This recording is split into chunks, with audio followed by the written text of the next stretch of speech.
ልላችሁ ፈልጌ መሰላችሁ በዚሁ አጋጣሚ አንድ ነገር ልንገራችሁ ማለት ነው። የእዩ አሁን አዲስ አብሯት የመጣው ልጅ አብሯት የሚሰራው ለእዩ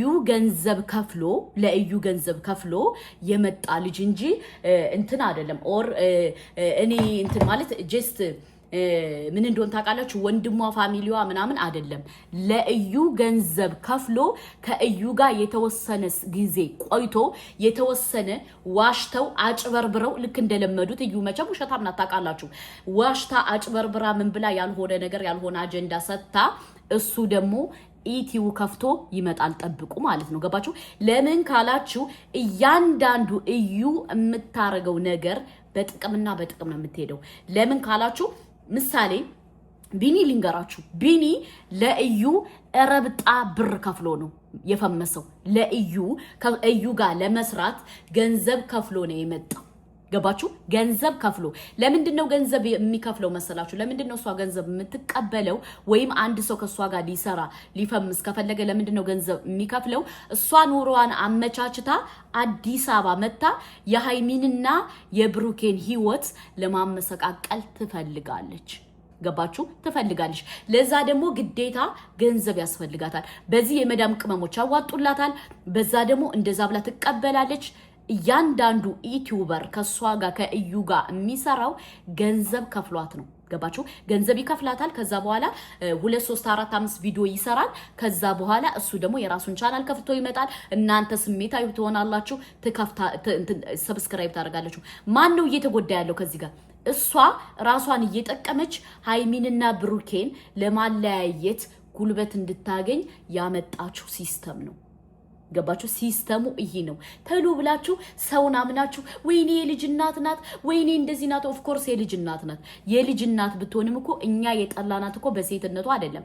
እኛ የጠላናት በእዩ አንደኛ በልጅ መነገዷል፣ ሁለተኛ ያልሆነ ነገር ስለምትናገር፣ በሶስተኛ ደረጃ ደግሞ በሰው ትዳር ገብታ እኔ አንድ ቀን ተገልብጬ ሰጥቻለሁ ካንተ ወልጄ እንደዚህ እያለሽ ለኢትዮጵያ ወጣት ለኢትዮጵያ አዲስ ታዳጊ ለሚመጡት መጥፎ ትምህርት ተማርጅ ስለሆነች ነው እኛ እዩን የጠላናት። ገባችሁ?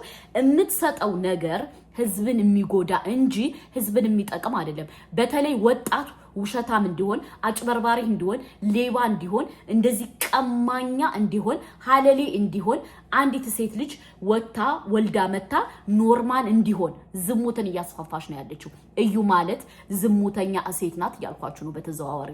ምክንያቱም ክብር ያላት ብትሆን ዝምላ ተለጥፋ ወልዳ እዚህ ላይ ዲኤንኤ ምናምን እያለሽ አትልም ነበር። ገባችሁ?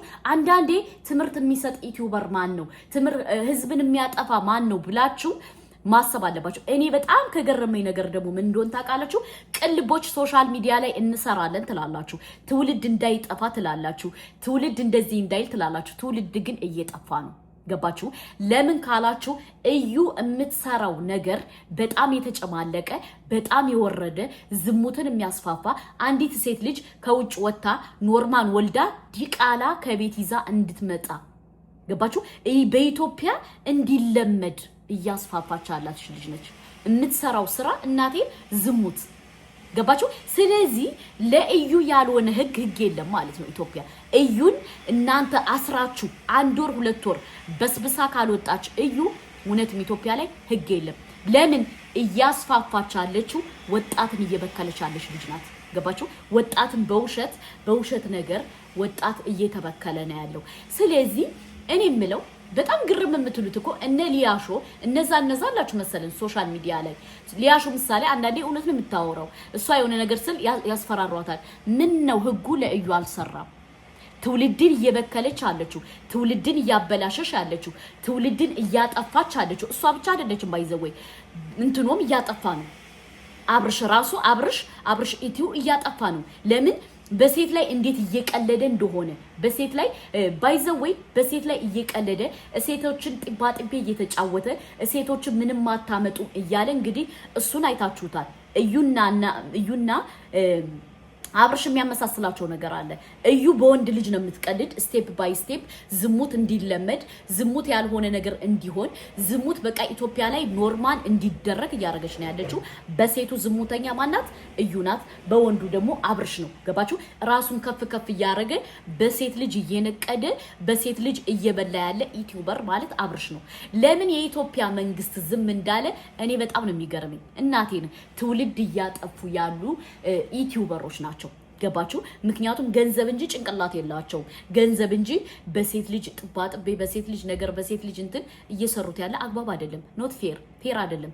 እኔ ይቅርታ አድርጉልኝ። የውጭ አሉ አሁን የውጮች አሉ አይደለ? የውጭ ዩቲዩበሮች በሚሊዮን የሚታይላቸው እንደዚህ የተጨመለቀ ስራ አይሰሩም። ሁለተኛ ደግሞ በጣም እኔ የማደንቃቸው ዩቲዩበሮች አሉ።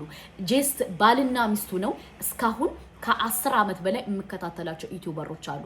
በጣም መልካም የሚያስተላልፉ በጣም ጥሩ ነገር የሚያስተላልፉ ማለት ነው። የአብርሽ ግን ወይም ደግሞ የእዩ የተጨማለቀ ስራ ዝሙትን እያስፋፉ እየሰሩ የመዳም ቅመሞች እይታቸው እይታ አይደለም። እይታ አይደለም።